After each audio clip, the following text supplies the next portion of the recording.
Python වල dependency management වල අන්තිම පාඩම තමයි මේ. අපි මේකෙදි කතා කරන්නේ කොහොමද අපි install කරන dependencies වෙන වෙනම group කරලා තියාගන්න කියලා. අපි උදාහරණයක් මෙහෙම හිතන්න. මම දැන් මෙතන පාවිච්චි කරපු requirements.txt එකේ මම මේ version එක කිව්වනේ 2.23.0 කියලා. ඉතින් මම මේක install කරාට පස්සේ මගේ computer එකට install වෙනවා මෙන්න මේ requirement එකේ මේ version එක. හැබැයි මට සමහර වෙලාවට තව project එකක් තියෙන්න පුළුවන්.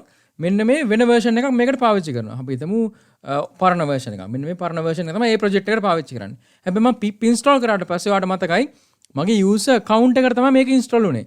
දැන් මේ version දෙකම install වෙන එකම තැනට. එතකොට තියෙන ප්‍රශ්නේ තමයි conflicts එන්න පුළුවන්.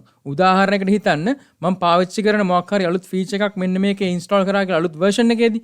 නමුත් මගේ පරණ version එකේදී ඒක support කරන්නේ නැහැ. ඉතින් මම දැනට රන් කරගෙන ඉන්න මගේ දෙවෙනි project එක නම් ඒ වෙලාවෙදීම මට මගේ පළවෙනි project එක රන් කරගන්න බෑ. ඒ කියන්නේ අලුත් dependency එක තියෙන project එක රන් කරගන්න බෑ. ඉතින් එතකොට මම මගේ පරණ dependency ටික ඔක්කොම delete කරලා අලුතෙන්ම මේ requirements ටික install කරන්න ඕනේ. ඉතින් ඒක ටිකක් කරදරයි. එහෙනම් මම කොහොමද මගේ මේ දැන් වැඩ කරන project එකට අදාළ requirements අන්නේ project එකත් එක්කම තියාගන්නේ. එහෙම නැත්නම් අනිත් projects වලින් වෙන් කරලා තියාගන්නේ. ඔන්න ඕකට අපි පාවිච්චි කරනවා virtual environment කියන concept එක.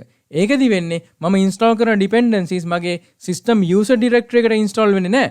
මගේ temporary folder එකකට install වෙනවා. install වෙලා අන්න ඒක පාවිච්චි කරනවා libraries වල ඕන කරන codes ටික run කරගන්න. ඉතින් අපි මුලින්ම බලමු කොහොමද virtual environment එකක් හදාගන්න කියලා. ඉතින් Python වල වෙනම module එකක් තියෙනවා මේ virtual environments handle කරන්න. ඉතින් අපි මුලින් මේක install කරගන්න ඕනේ. ඉතින් මට පුළුවන් මගේ terminal එකේ මෙන්න මෙතනදී මම මුලින්ම install කරගන්නවා මගේ මේ virtual environment කියන module එක. ඒකට මට පුළුවන් pip install virtual env කියලා මම install කරනවා. එතකොට වෙන්නේ මේ virtual environment කියන library එක මෙයා install කරගන්නවා. දැන් මට මේ virtual environment කියන module එක පාවිච්චි කරලා virtual environment එකක් හදාගන්න පුළුවන්. දැන් මම මෙතනදී මේ virtual environment එකක් හදන හැටි මම පෙන්නන්නම්. එතකොට මට කෙලින්ම run කරන්න පුළුවන් virtual env කියලා environment එකට මම නමක් දෙනවා.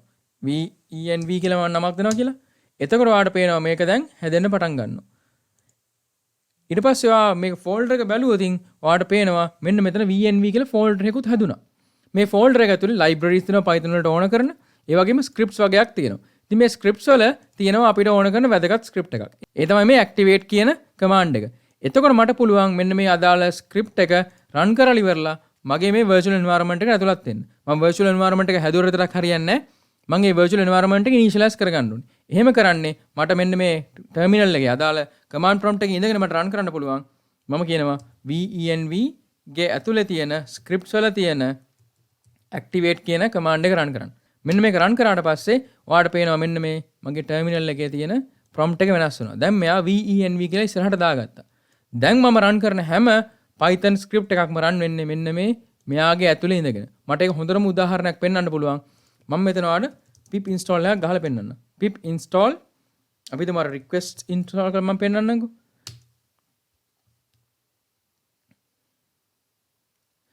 දැන් ඔයාලට පේනවා මේ request කියන එක install උනේ මෙන්න මේ folder එක ඇතුළට. එහෙනම් මගේ system folder එකට මේක install වෙන්නේ නැහැ. මෙන්න මේ virtual environment එකට තමයි මගේ requirements ඔක්කොම ටික install වෙන්නේ. ඉතින් ඒක නිසා මට අනිත් projects වලින් මගේ requirements ටික වෙන් කරලා තියාගන්න පුළුවන් කිසිම ප්‍රශ්නයක් නැතුව. ඉතින් අනිවාර්යෙන් ඔයා මොකක් හරි project එකක් කරනවා නම් හොඳටම මතක තියාගන්න මුලින්ම කරන්න ඕන දේ තමයි මෙන්න මේ virtual environment එක හදලා ඒක activate කරලා පටන් ගන්න එක. එහෙම නැත්නම් ඔයාගේ requirements ඔක්කොම ටික install වෙන වාගේ system directory එකට එහෙම නැත්නම් user directory එකට. එතකොට තියෙන ප්‍රශ්නේ වෙන වෙලාවකදී වෙන project එකකට මේ library එකෙන් වෙන version එකක් වට install කරගන්න ඕන උනොත් conflicts එන්න පුළුවන්. ඒකට හොඳම පිළියම තමයි virtual environment එකක් හදලා ඒකට ඕන කරන ඔක්කොම dependencies ටික install කරන එක. ඒකට අපි පාවිච්චි කරා virtual env කියන module එක. මේක නිසා ගොඩාක් ප්‍රශ්න විසඳනවා. මම මෙච්චර කල් ලියපු හැම Python program එකම මම run කරන්නේ virtual environment එක. ඒක නිසා මගේ dependencies ඔක්කොම තියෙන්නේ මෙන්න මේ folder එක ඇතුලේ. ඒකේ තියෙන තව වාසියක් තමයි හිතන්න මගේ project එක වෙන computer එකක මම deploy කරන්න ඕනේ කියලා. ඒ කියන්නේ install කරන්න ඕනේ කියලා. එතකොට මට මේ මගේ project folder එක bundle එකක් හදලා ඉවරලා මේක ගිහලා install කරන්න පුළුවන්. මොකද ඒකට හේතුව මේ lib කියන folder එක ඇතුලේ සම්පූර්ණයෙන්ම තියෙනවා මගේ ඕන කරන dependencies ටික. ඉතින් පොඩි වෙනසක් තියෙනවා මේ environment එක activate කරගන්න එක. Windows වල activate කරගත්තේ මෙන්න මේ command එක ගහලා ඉවරලා ඒ කියන්නේ මෙන්න මේ script එක run කරලා.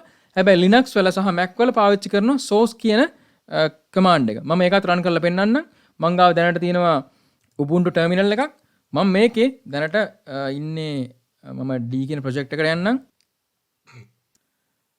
pip3 install virtual env දැන් මේක install ලා ඉවරයි. දැන් මට පුළුවන් මෙතන මේක run කරන්න. මම කියනවා virtual env කියලා .env කියලා folder එකක් හදනවා. සාමාන්‍ය Linux වල දාන්නේ .env නැත්නම් .env කියලා.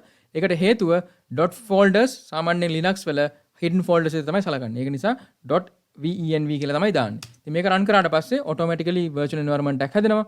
මෙතන මේ environment එක activate කරගන්න Linux වල සහ Mac වල source කියන command එකෙන්. source කියලා ඉවරලා කියනවා .venv වල bin වල තියෙනවා activate කියලා script එකක්. මේක run කරාට පස්සේ තමයි ඔයාලට දැන් පේනවා මෙන්න මෙතන වෙනස් වුණා. මගේ virtual environment එක automatically මේ activate කරගත්තා. දැන් මෙතන මොන Python version එකද run වෙන්නේ කියලා බැලුවොත් ඔයාලට පේනවා ඇත්තටම මගේ මේ virtual environment එකේ Python තමයි run උනේ. Windows වල නම් මට මේ which කියලා command එකක් නැහැ. හින්දා ඒක run කරගන්න බෑ. හැබැයි Windows වලත් අර venv ඇතුලේ තිබ්බ Python ම තමයි පාවිච්චි කරන්නේ. මට මේ virtual environment එක deactivate කරගන්න පුළුවන්. ඉතින් deactivate කියලා command එකක් තියෙනවා. deactivate කියන එක ගහුවට පස්සේ ඔයාලට පේනවා මෙන්න මේ virtual environment එක deactivate වුණා. ඉතින් Windows වලත් මට ඕක කරන්න පුළුවන්. මට මෙන්න මේ activate වෙනුවට මම කියනවා deactivate කියලා. ඒක run කරාට පස්සේ අර මගේ virtual environment එකෙන් එළියට ආවා. දැන් මේ සාමාන්‍ය Python ම තමයි පාවිච්චි කරන්නේ. virtual environment එක ඇතුලේ ඉන්නකොට පාවිච්චි කරන්නේ virtual environment එකට දාලා Python version එක. ඉතින් මේක සෑහෙන වැදගත්. මේක හොඳට මතක තියාගන්න. Python project එකක් කරනකොට පුළුවන් තරම් virtual environment එකක් හදලම පටන් ගන්න. නැත්නම් ඔයාගේ dependencies conflict වෙන්න ගොඩාක් ලොකු chance එකක් තියෙනවා. මේක තමයි dependencies වලට සම්බන්ධව අන්තිම පාඩම.